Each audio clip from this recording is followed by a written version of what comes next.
Hi, I'm Melissa Johnson. I'm the Muskam County Director for Allwell Behavioral Health Services. I'm here to talk to you today about self-care after a loss. Being in the midst of a worldwide pandemic has made many things more difficult for all of us, including the grief and loss process. Not only have we lost loved ones to COVID-19, we have lost aspects of our lifestyles, including jobs, school, sports, and the list is endless. We all experience grief in different ways and at different intervals. However, one thing remains the same: the need to take care of ourselves. So what are some things that we can do for ourselves when we have experienced a loss? One of the first things is to understand the process. Dr. Allwell Behavioral, the director of the Center for Loss and Life Transition, has developed a Mourner's Bill of Rights, outlining 10 things that we have a right to do, feel, or experience during a loss. By recognizing these rights, we can allow for being gentle with ourselves. The first one, you have the right to experience your own unique grief. Don't let anyone tell you that what you should or should not be feeling during this time. The second, you have the right to talk about the death and your grief. Talking about it will help you heal. Find someone who allows you to talk freely about your loss, or to be silent if you wish. Number 3, you have the right to feel a multitude of emotions during this time. Those might include shock, disbelief, confusion, anger, fear. Any emotion is typical during this time. Number 4, you have the right to be tolerant of your physical and emotional limits. Make sure that you're getting rest. Make sure that you're eating balanced meals, and make sure that you're keeping hydrated. These are often things that we don't think about when we're experiencing grief. You have the right to experience what we call grief bursts. They may come out of nowhere, but they're normal and they're natural. This might include breaking down and crying out of nowhere, feeling like you need to isolate yourself, but that's okay. Take the time that you need. You have the right to make use of a ritual. In terms of rituals, we think about funerals, which is very difficult at this time. We're often not able to gather in spaces together and get that support from friends and family that we typically do.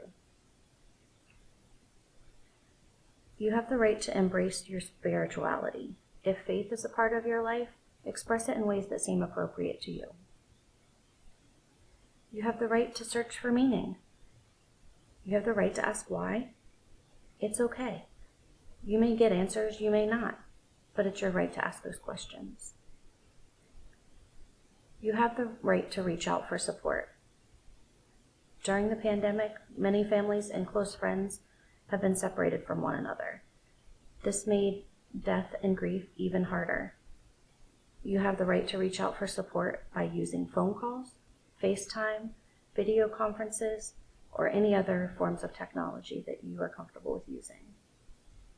You also have the right to gather in person as soon as it is safe to do so.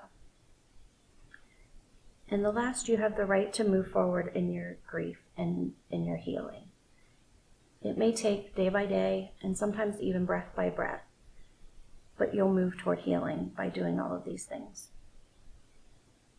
There are some other practical things that you can do to take care of yourself during a loss.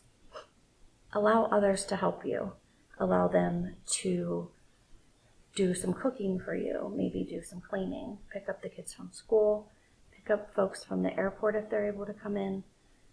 Let them take care of your pets. Let them come and just sit with you. I know we like to be distracted so that we're not thinking about the death. However, it can also be very exhausting emotionally and also physically. Allow others to help you. This will give you that time to be alone if you need to. Try to stick to a routine in some sort of fashion. Especially with kids, it's important to get them back to their own routines of school, sports, all of those things, so that they feel like they have an element of control in the situation. And also that element of control for you. Make sure you eat and stay well hydrated. Those are often some of the things that we forget the most but are the most important. You want to limit alcohol during this time. It's easy to slip into drinking too much to numb those feelings. While being numb is often useful for us at first, for an extended period of time, that becomes unhealthy. We want to try to maintain a good sleep schedule. This can also be difficult. Sometimes sleep during a loss is very difficult to obtain. We want to try to exercise, even a short walk. Physical exercise releases serotonin and all of those feel-good chemicals that we have in our brain that help us in the healing process as well.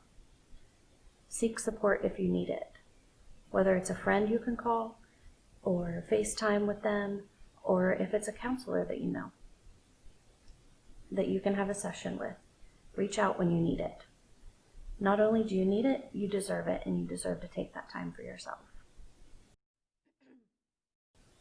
If you feel like you need professional support during the death of a loved one, or for the general fatigue of COVID-19 in general, you can call Allwell at 740-454-9766 or the Mental Health and Recovery Services Board at 740-454-8557.